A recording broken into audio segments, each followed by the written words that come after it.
Napag-usapan natin ang patungkol sa pag-resolve nitong si Masayuki ng problema nitong si Hinata. Kaya ngayon na-clear na ang kanyang pangalan at hindi na siya pinaghihinalaan na pumatay sa hari ng Ingrasya. Pero bago natin simulan itong video na ito ay i-roll muna natin ang intro. Hello everyone and welcome to my channel, ang inyong source ng Tagalog na Tansura Contents. Sa channel na ito ay pinag-uusapan natin ang mga nangyayari sa may Tansura Universe. So without further ado, let's get into the video.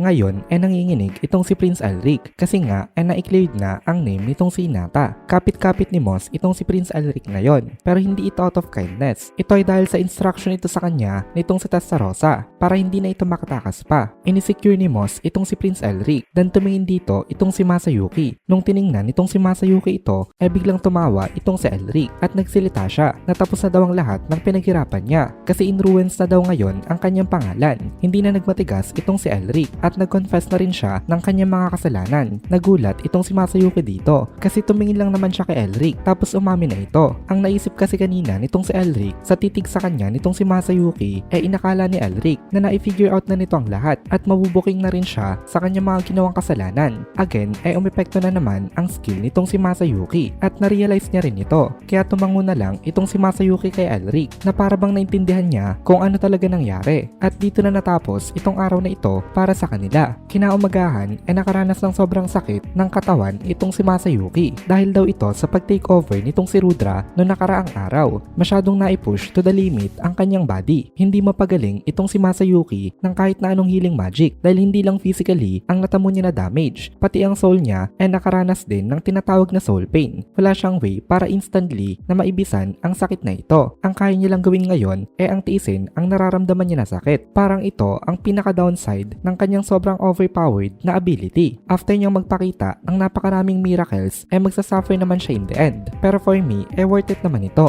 dahil siya naging dahilan kung bakit naitaboy ang mga forces nitong sila Feldway at kung bakit nagawa nilang manalo. Ngayon ay balik tayo sa point of view nitong si Rimuru. Ngayon nga ay na-realize na nitong si Michael ang malaking pagkakamali niya dahil minaliit niya itong si Rimuru nung una. Itrinato kasi nitong si Michael itong si Rimuru na isang insignificant na demon lord. Hindi si Michael nag-expect na magiging problema itong si Rimuru sa kanilang plano. Para kay Michael nung una, kaya niyang i-dispatcha itong si Rimuru kahit na anong oras niya magustuhan. Hindi niya in-expect na makakaranas siya ng direct battle kay Rimuru. Akala niya wala itong magagawa sa kanyang trump card na time stop. Pero ngayon na nakakagalaw na itong si Rimuru sa may suspended world nabaliktad ang kanilang laban. Wala nang point na ikipa ni Michael ang time stop dahil nakakagalaw na nga rin itong si Rimuru dito. Kaya ang balak na lang nitong si Michael ngayon ang i-overpower itong si Rimuru gamit ang kanyang overwhelming difference in terms of powers. Kasi nga, kung titingnan natin, more than 10 times ang difference nila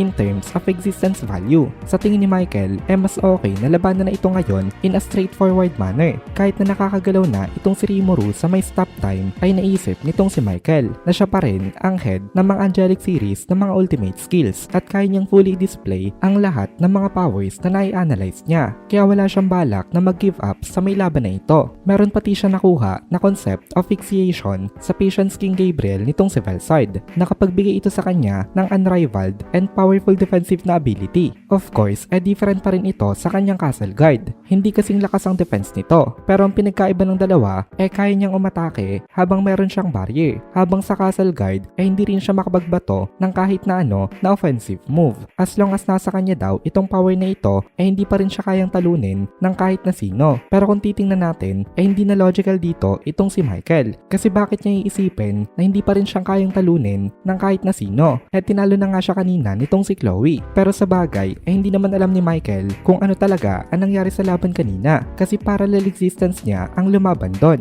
Isa pa sa mga na-acquire ngayon na power nitong si Michael ang lakas ng Charity King Raguel nitong si Valgrind. Isa ito sa mga ultimate skill na nagbo-boast ng ultimate offensive capabilities. Another one is ang Purity King Metatron nitong si Leon Cromwell. Useful din daw ito in terms of energy efficiency. Pati ang mga powers na naibigay na nitong si Michael sa kanyang mga kasama kaya niya pa rin gamitin ngayon. Kaya niyang i-manipulate itong mga powers na ito at will. Ang isang example dito ang concealment power na nakuha niya kay Arios. Sa ultimate skill nito na galing dati kay Lieutenant Kondo na Punishment King Sandalphon. Ang dami talagang powers na kapit nitong si Michael sa ngayon. Kaya medyo confident pa rin siya na kaya niyang ipanalo ang kahit na anong battle. Michael as long as siya mismo ang present at hindi basta parallel existence lamang na katulad ng kanina. Ang parallel existence na yun kasi na tinalo nitong si Chloe ay nag-hold lang ng less than 20% ng kanyang overall power. Kaya ngayon may natitira pa rin siya na 80% sa kanyang original body. Pero actually hindi na lang 80% ang nasa body niya ngayon kasi in just a short period of time na-replenish agad nitong si Michael ang 20% na nawala sa kanya kanina. Ganito ka-overpowered itong si Michael kaya befitting talaga siya na maging head ng kanilang side.